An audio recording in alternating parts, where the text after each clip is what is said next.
Hello YouTube, my name is Mardik Villain, but they also call me Captain and Tera. Today I'll be giving you a guide from my understanding about the Slayer class.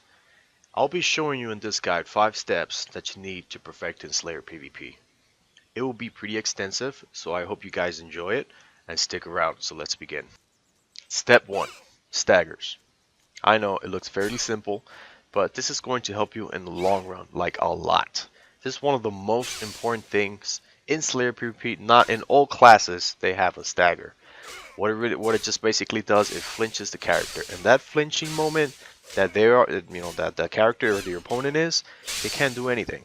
So if you time your staggers, you could keep pressuring the opponent. It's really great against healers. It's really great against all classes. Keep in mind, when you use your stagger or your combo attack, never exceed through 2 or 3 or 4, like the full set of combo attacks, because it doesn't stagger. It only staggers in the first swing. Just really keep that in mind.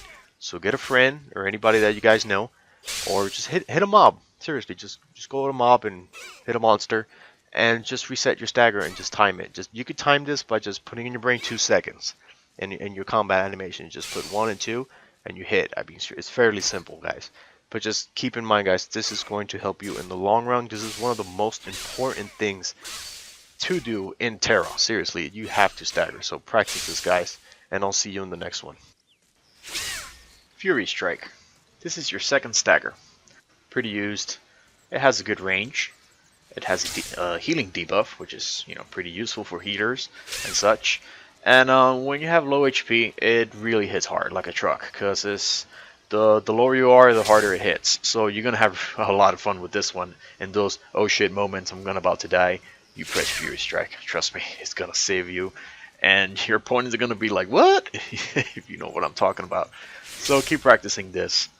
And combo attack also. Just really, I can't say this enough. These are the 2 most important things in a Slayer. So please practice these 2 silly ass things, and I promise you, you're gonna be a pro out of this thing. Okay. Resetting your combo attack. By this, well, all you want to do is you could press combo, Fury to combo. And what it does is that the Fury cancels your first animation of your combo, and you can use your combo again. You could also use combo Distant Blade to combo, but I mostly use that just to get a little bit closer to the person. I wouldn't recommend you to do combo Distant Blade combo, because it's kind of slow, the animation. Or if you have the attack speed to do it, you could go ahead and use it. So in recap, you could use combo Fury to combo, or combo Distant Blade to combo, or you can use combo, you roll, and you could combo again. Not very common to use, but it's a useful thing to do if you want to pressure somebody. Like if your cooldowns are not up yet, this is a good way to pressure.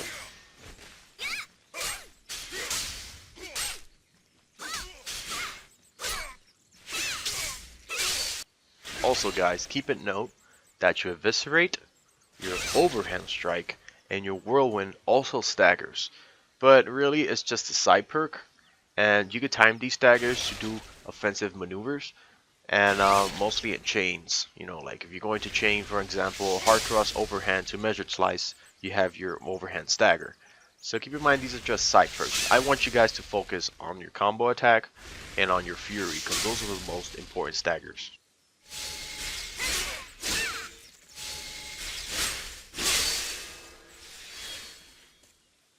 Step 2. Stagger immunity. I just call it anti-staggers. Your Whirlwind and your Knockdown Strike, when they're in animation, and somebody tries to hit you, they can't. Just basically what it does is it just gives you immunity in that brief moment of animation. But keep in mind that the stuns from your opponents, they could still hit you with those stuns though. There'll be something later on that's going to help you about those stuns. But for now, think of it as a defensive move, or a way to get out, or a way to give pressure. It's up to you really. So here you'll have 2 brief examples on how to use this defensively and offensively. So let's say the Slayer, my buddy here, Bram, he comes to you and he decides to backstab you. Well, you have 2 options here. You could just use Knockdown Strike, you turn around in that exact moment, and you throw Knockdown Strike. What you just did there, you interrupted his combo, and you knocked him down. So there's 2 things right there, that is defensively and offensively. So that's a good brief example of this.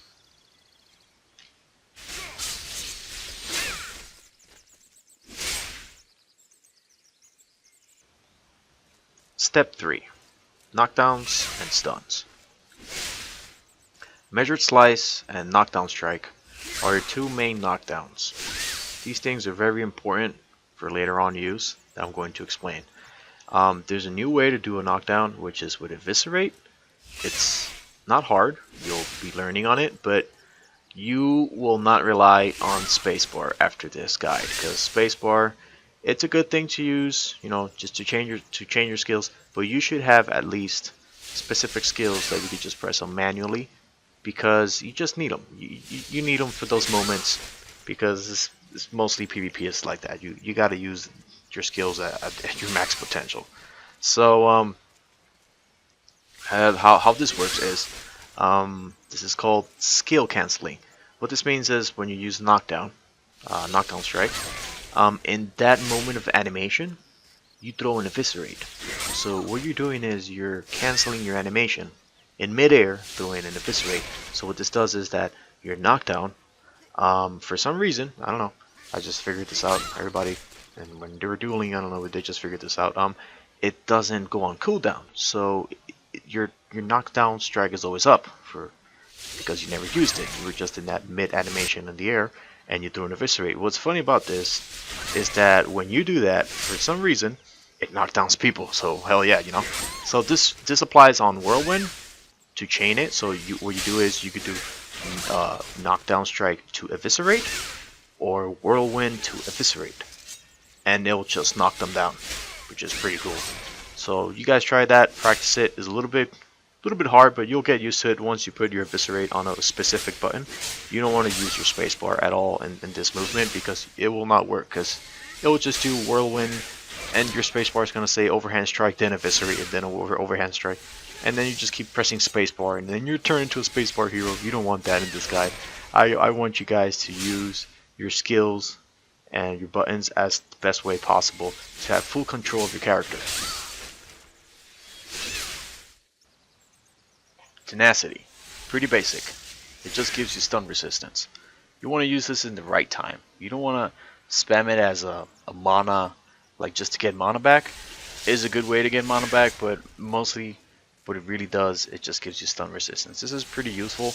Like if somebody's going to stun you and you know he's going to stun you, like for example, Warrior, when he's going to knock down you and then he follows up with a backstab, you tenacity if you really know he's going to do that. So when you do that, you won't get that long ass annoying stun combo that they do. I don't hate them, that's just how that class works. But this is a great way to defend yourself. Use tenacity. Stuns. Fairly simple. Stunning backhand and your starling kick. Just want to apply Stagger. After you apply Stagger, the guy flinches. If he flinches, then you can apply stunning backhand or a kick.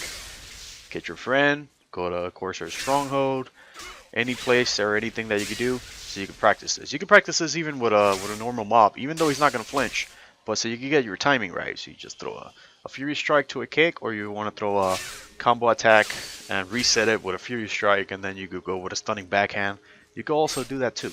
Oh, also note, stunning backhand, never ever ever use it if you don't have overhand strike or eviscerate. If you don't have those two, don't use stunning backhand. I mean, you're gonna look silly because you're gonna like end your animation is like, you know, it's like hanging out with the sword. You don't want that. So just pay attention to your cooldowns. Don't spam that spacebar, please, and just keep practicing this. All right. See you in the next step. Step 4. Cap closers. Fairly simple. You want to get close to your opponent, especially if they're healers. They're going to try to run away from you. Or if they're range classes, for example, like a gunner, an archer, any class, you know, that has range and over you, and you got to get to them. So I'm going to show you a couple of them that I know. Maybe you guys know a couple. So here you go, guys. Headlong Rush. Pretty useful.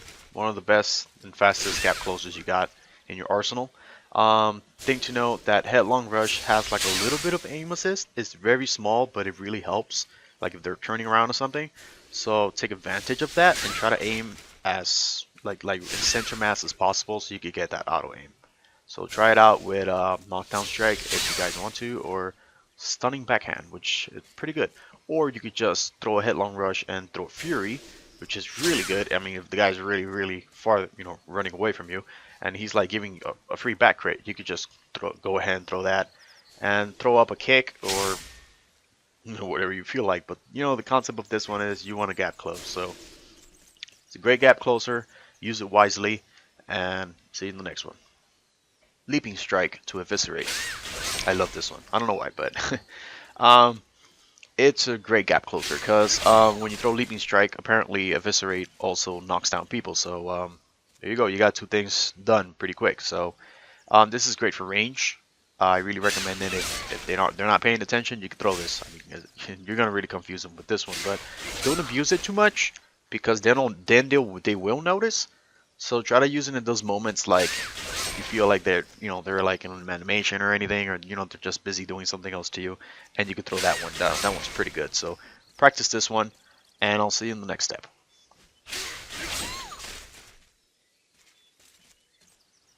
This one's great for if you want to like really the guy's really far away. It's great, or if you really want to like run away from somebody and you're about to die, this is great too. So you just do a headlong rush and you throw a leaping strike. And since headlong rush gives you 50% more attack speed, so the animation is quicker. Also, what you could do is, I mean, if he's really that far away, you could throw a headlong rush to a leaping strike and then eviscerate, which knocks them down. And you're gap closing like I don't know, half of a football stadium. Anyway, um, you could do that, or you could use overhand strike, which I forgot to mention. That it chains also with leaping strike. So try that one out, guys.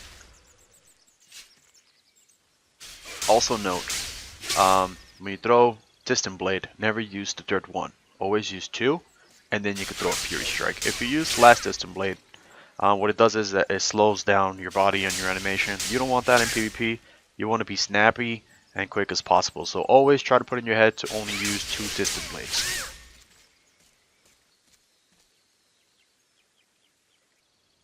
Backstab. Pretty simple and basic. Has 10 meters. You teleport behind the character. It gives a root effect on the opponent for like for 2 seconds if I'm not mistaken. It's a great way to do openers, like you could throw a kick or stunning backhand, like you can knock them down afterwards with a measured slice. You can do cool tricks with it, like let's say a person does a retaliate, for example, a sorcerer, and he does a blink, and if you get him in that moment of animation right there, you'll automatically be right behind him when you backstab. So it's a pretty cool skill. Keep in mind that the skill is mostly they're mostly used for doing openers, and check it out. Keep practicing it, and I'll see you in the next one. Step 5. KD chains and combos. First of all, I'm just going to show you a couple fairly simple combos, and then after that I'm going to explain what the hell are KD chains. KD chains is the most important thing that you have to know as a Slayer besides Stagger. So stay tuned.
Alright guys, KD chain part. So let's say right here, I throw a headlong rush, right? I do my usual combo. Let's say for example, I do here stunning backhand, overhand strike with a midget slice, right? And this is what happens. Right here in this moment, he uses his retaliate. So if you guys know what retaliate does, you quickly get back up. So now you have to put in your brain, oh shit, he just wasted his retaliate. So let me just go kick him, right? For example. and you just do your hard thrust combo, right? So let's say you throw here your hard thrust and your eviscerate, then you stop. And then you know that he has no retaliate in this moment, so he can't quickly get up. So you just go ahead and you throw a knockdown strike. Or you could throw your measured slice, or if you have up in a cooldown, you could just throw your eviscerate by canceling a skill. So right there, this is what KD chains are. You're just knocking him down like a ragdoll. So for example, you have to put in your brain is that you have to, as a Slayer, go efficiently by just staggering him. You bait him with a KD. I'm sorry, you bait him with a retaliate. After he uses that retaliate, you have to put in your head, oh shit, he's dead because I just wasted his retaliate. So you have those precious seconds to go hard. You could example if you want to go safe, you could save your tenacity. You save your tenacity, and you go hard on him again. And the thing is that the only way, if you have tenacity, the only possible way that he could interrupt you is if if he KD chains you. I mean, if he just does a KD on you. So try this, guys. This is the most important thing, from my opinion, and from a lot of Slayers that I see that they know what they're doing. This is the way to play your Slayer in PvP. You could press your spacebar and destroy somebody, but a good experienced player will know that you just wasted your whole set of skills because you just wasted them all by just pressing spacebar. So try this, guys. I'm really trying to help you here. Try these things. This knockdown, the first step about staggers, your anti-staggers. All these things in this guide is just to help you guys, because it's in my nature to help people. I just do this in Tera all day. This is what I do all day in Tera. I don't play because I don't want to be a badass or anything. I just play because I want to help people. So I hope this guide helps you. And if there's anything in this guide that you think that I missed, you can put it on the comments down below. And this is my first time doing a video, and I'm sorry if I'm a little jittery or anything, but it's just I'm a little bit shy. But if you guys like this guide and if you want a more extensive one, you leave it on the comments down below, and I'll see to it if I could do another one. Okay? Well, this is the end of my guide. I just want to give a shout out to Bram for letting me kick his butt. Well, he kicked my butt too, but I just want to thank him, and I thank for all those people that ever helped me in Terra. And I'll see you guys in the next one if I make another video. Peace out.